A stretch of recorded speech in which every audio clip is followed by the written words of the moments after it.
દેશના અલગ અલગ રાજ્યોમાં વિવિધ નામો સાથે વેચાતી ભારતની લોકપ્રિય ડીશ પાણીપુરી જેમ ઉત્તર ભારતમાં ગોલગપ્પા તરીકે ઓળખાય છે, ત્યારે બંગાળમાં તે જ પાણીપુરી પુચકા તરીકે ઓળખવામાં આવે છે, જ્યારે बताशा કે ગુપચુપ ઉડિયામાં ઓળખવામાં આવે છે।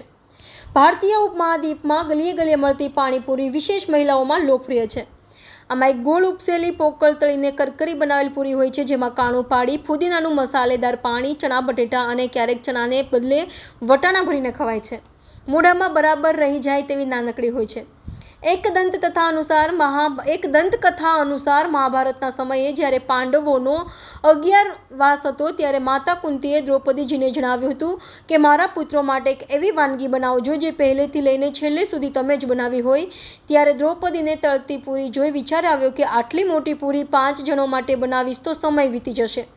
ત્યારે તેને તે પૂરીને નાની કરી તેમાં બટેકા અને ચણાનું સારણ મિક્સ કરી પાંડવોને ખવડાવવામાં આવ્યું હતું। ત્યારથી વર્ષોવર્ષ આ પ્રથા અપગ્રેડ થતી ગઈ છે અને આજે લોકો તેને પાણીપુરી તરીકે પણ ઓળખે છે।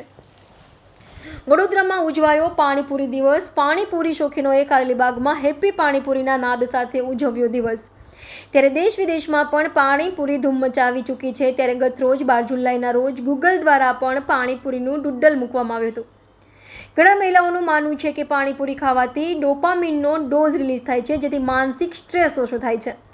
અત્રે ઉલ્લેખનીય છે કે વડોદરા મહાનગરપાલિકાની આરોગ્ય વિભાગ શાખા દ્વારા અખાદ્ય પદાર્થોનો નાશ કરવા ઝુંબેશ હાથ ધરી છે। ત્યારે પ્રથમ પાણીપુરી વિક્રેતાઓ મોખ હવે આ વિષય બહુ અઘરો છે કે પહેલી વખત ક્યાં શું થયું હતું, પણ મારી પાસે જે વાંચેલું એક પુસ્તકમાં ધ્યાન છે કે રમૂજમાં થયું કે કેમ થયું ખ્યાલ નથી, પણ દ્રૌપદીજીને એમની કુંતી માતાએ એવું કીધું હતું કે આજે પહેલી વખત તું મારા બાળકોને એટલે 5 પાંડવોને કંઈક બનાવીને તારા હાથે ખવડાવ। વનવાસ દરમિયાનનો મારું માનું જે આ સમય હશે એટલે દ્રૌપદીજી ગયા રસોડામાં એમના, અને જે એક રાણીને શોભે તો એ રીતે એમણે જે પૂરી બનતી હશે એ મોટી પૂરી બનાવવાને બદલે નાની પૂરી બનાવી અને વ્યવસ્થિત રીતે એને ફુલાવી તળીને, અને એની અંદર જે હાથ વગા કાચા શાક હશે એ મૂકી અને હાથ વગું જે કંઈક બીજું રસો કહો કે ચટણી કહો, સમથિંગ આપણે ગ્રેવી કહીએ એને દેશી ભાષામાં, આવું કંઈક પૂરી અને એમણે બહુ સારી રીતે એને પ્રેઝન્ટ કર્યું। અને ખાધા પછી જે આગળ દીકરી બોલી એક આ મોંમાં બ્લાસ્ટ થાય છે, એવો થયો જ હશે એવું માની લઉં છું।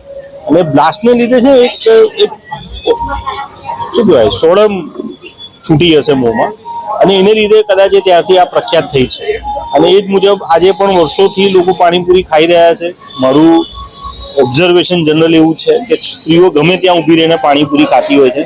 હું કાશ્મીર ગયો હતો 2019માં, અને ત્યાં આગળ એક પાણીપુરીની લારીની ઉપર સાઉથ ઇન્ડિયન 10-12 સ્ત્રીઓ પાણીપુરી ખાઈ રહ્યા હતા। મને એમને જોઈને એવું થયું કે જઈને હું પણ ખાઉં। મેં ખાધીને એમને પૂછ્યું કે તમે અહીંયા પાણીપુરી ખાવા આવ્યા છો? તો એ લોકો એમની સાઉથ ઇન્ડિયન લેંગ્વેજ ને હિન્દી મિક્સમાં તૂટેલી ફૂટેલી ભાષામાં મને એવું કીધું કે પાણીપુરી તો આપ हमको ने नरक में भेज दोगे तो भी वहाँ पे हम खाएंगे।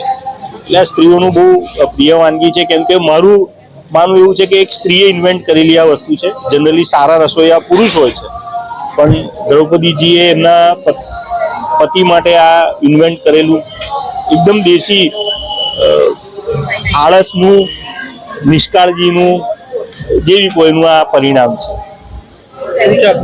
અમીશ દાદા।